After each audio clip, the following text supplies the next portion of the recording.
we are getting towards the end, and as we go along, just keep in mind questions, comments that you have, because we're almost getting to that time where we can spend time discussing some of the bits and pieces.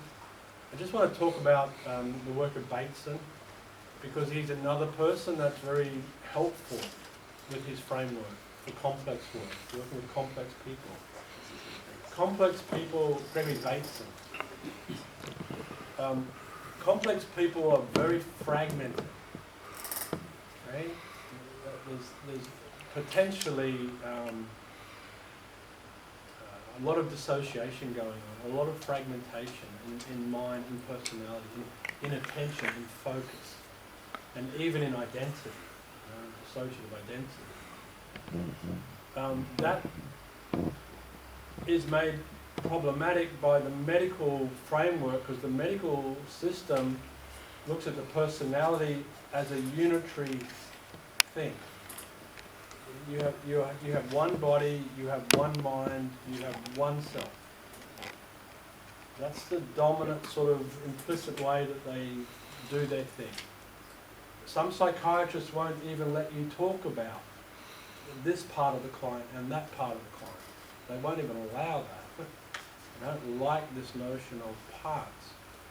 But Bateson came along in '79 and he followed up on Freud, because Freud said that the personality in part is id, ego, superego.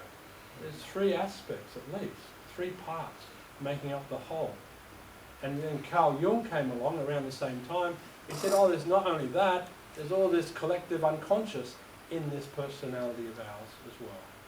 Personal unconscious and collective unconscious. There's all these different elements, all these different capacities, all these different potential players in the theatre of life, in the unconscious, in the background. Bateson came along and sort of supported that and formalised that. And he gave us 6 propositions in order to understand the nature of mind and the way people are organised, externally and internally. So what are these 6 propositions? Okay? The mind is made of communion of parts organised into a whole. That's the first proposition. The mind is not singular. Personality is not singular, not unitary, not. Many parts make up the whole. And I have that slide, if I just go back, the slide before this one, back to there, you see this tree is cut down. And you see that there's many different ages of the tree.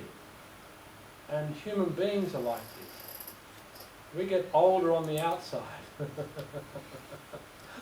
But inside we still feel like we're all 21. Or even younger. Sometimes we have tantrums like 2-year-olds. So the different ages are still in here. They're not 20 years ago, or 30 years ago, or 40 years ago. Because you cut the tree down, you see the first ring of life is here and now. The second year is here and now. The third year ring is here and now. All the way up to 100 rings, all here and now. Bateson's coming along and he's saying to us, well, there's a multiplicity of aspects of who we are. And we can add to that by saying that many of these aspects of who we are younger aspects of us. They're not all old and grey.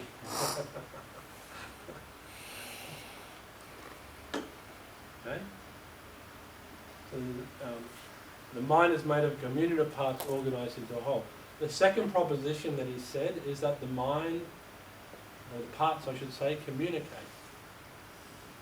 The second proposition.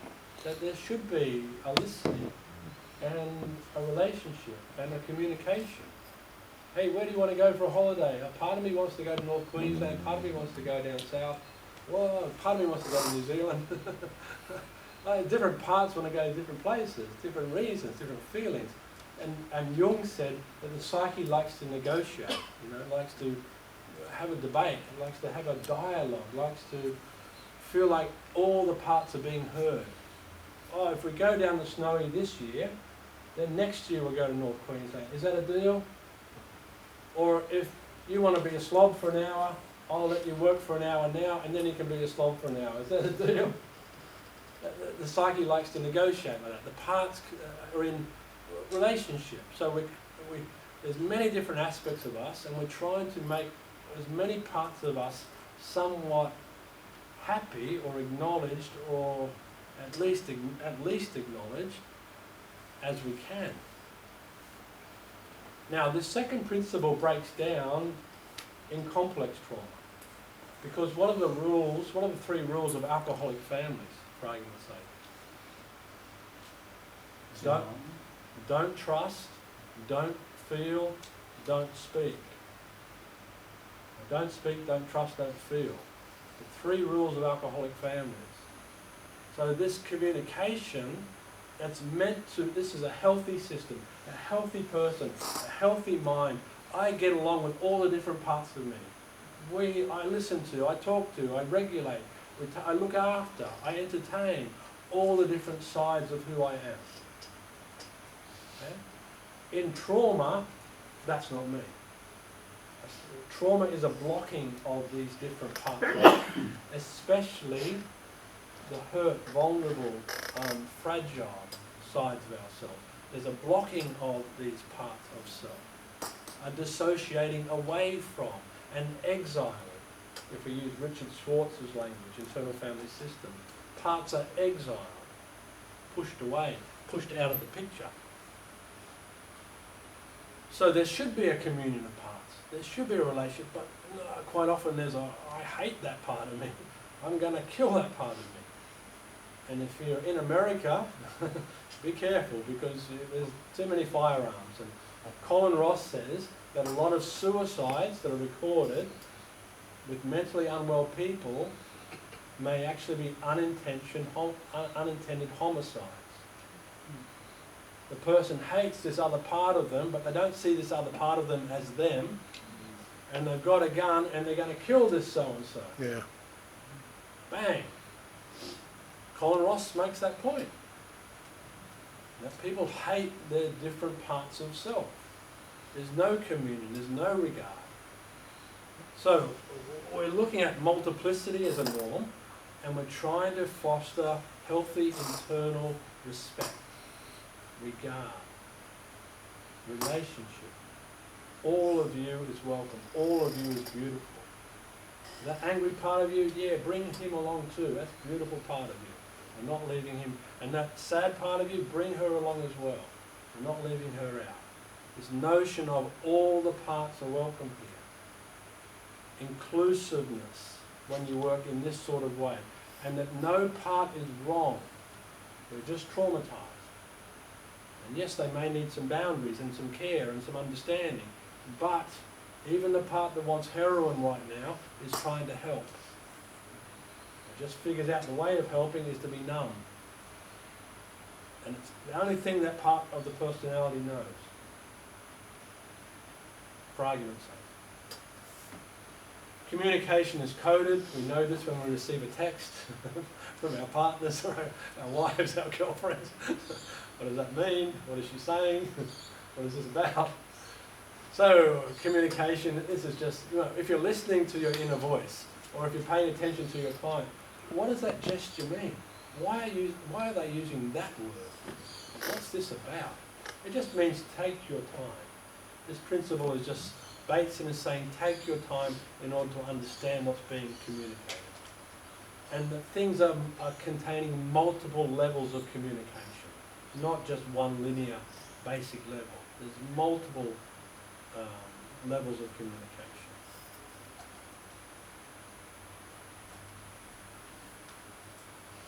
Energy is secondary, because Freud said that energy was primary. Bateson came along and said, no, Freud's wrong. Freud said the id, the ego, and the superego are in a big punch-up to see who's going to be in executive control. Bateson came along and said, no, that's not how the mind is organized. The mind is not organized by who's strongest. It's organized around data. So, and beliefs. Do I feel like I belong? Is the world safe? Can I trust you? Do I have to put it over you before you put it over me? It's data that's organising things. It's information. We are information beings, information systems. And so psychology has this as a good thing. They attend to people's core beliefs, their core schema. What do they say to themselves? And that's very important to be able to do that. The only thing I would say is that you don't have to make things maladaptive. I don't know, it's adapted to a certain context and age and reason.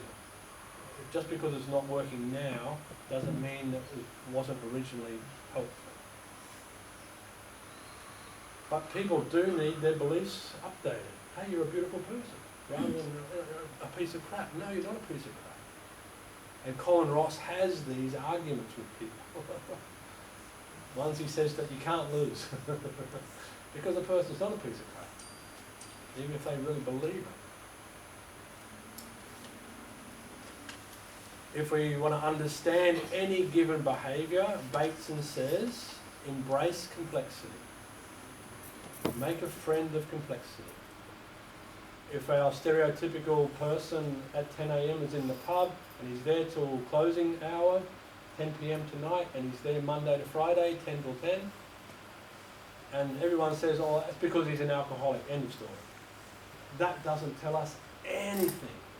Zero. They follow that up with, oh, it's genetic. That doesn't tell us anything. Zero. About that person and why he's in the pub from 10 to 10. We actually need to sit down and get to know that person and see what's happening, what their life story is, and where they've been, and what's their family, and where they're from, and what are their successes, what are their difficulties. And after doing a big long discussion, maybe for an hour or two, we both would sit back and go, whoa, you've had such a hard life.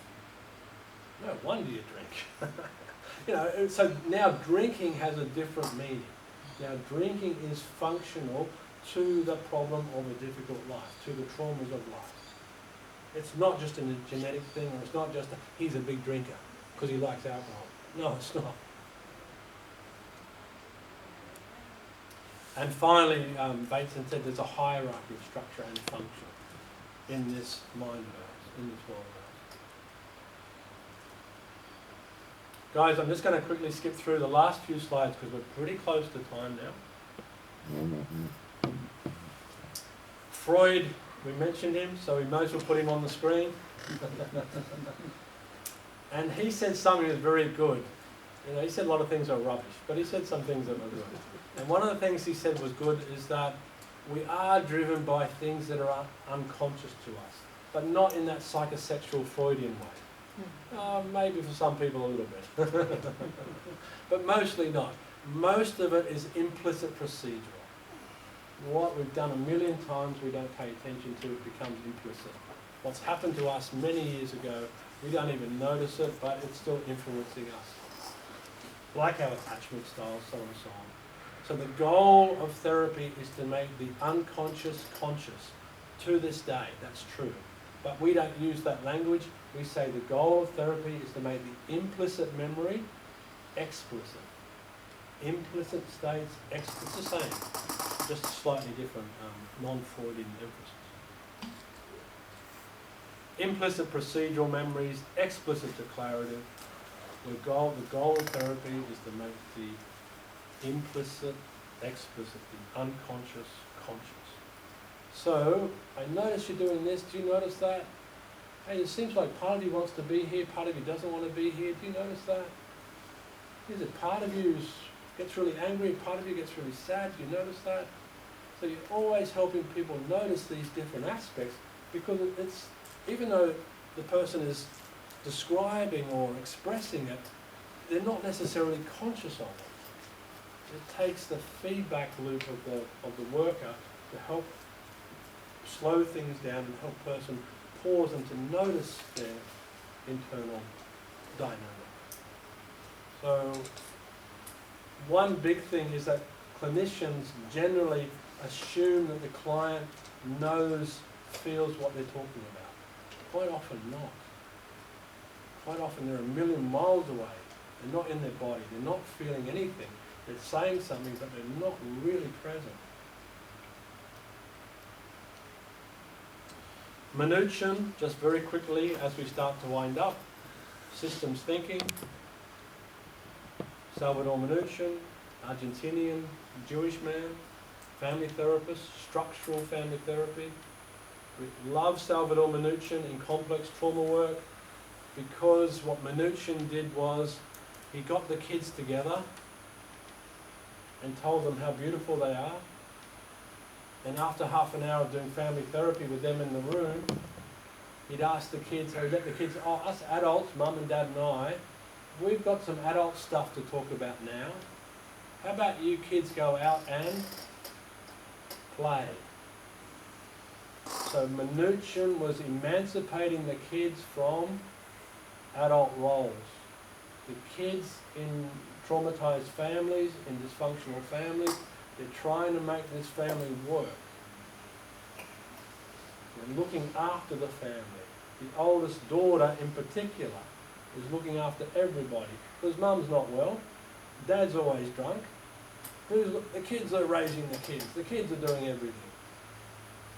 The kids are trying to make things work so the fax doesn't come along and make sure that, fax don't take them away.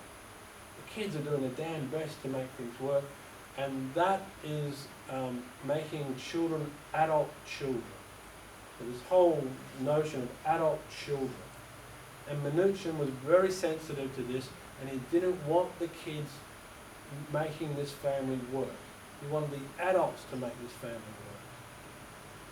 He wants the kids to go and play. So his whole thing was emancipating kids from adult roles. So he would swap chairs with the kids and get the kids to head out. Have them leave to go out and play.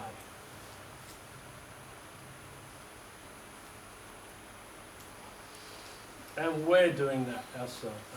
I'm doing that. Other therapists are doing that. Sometimes I use two chairs in this sort of way. So, and quite often I'm saying to my clients in one way or another, I'm not into child labour. It seems like you've been doing this forever. And the client says, yeah, I've been telling the police to F off since I was about 10. I'm still doing it. I've been out of jail. And now you're 30 and you're still doing it? Yeah, I'm still doing it. I say, well, that's all right, but the thing is, I'm not really into child labour, so I've got an issue, not with that, you doing that with the police, but I've got an issue that the younger part of you keeps dealing with the police. What about you? Where are you at? So I'm now, because there's many parts of self, where's the grown-up here? Because the inner child in your life seems to be running the show. Left, right and centre, the inner children are trying to make this 20, 30, 40, 50, 60, 70-year-old person's life work, and it's crashing.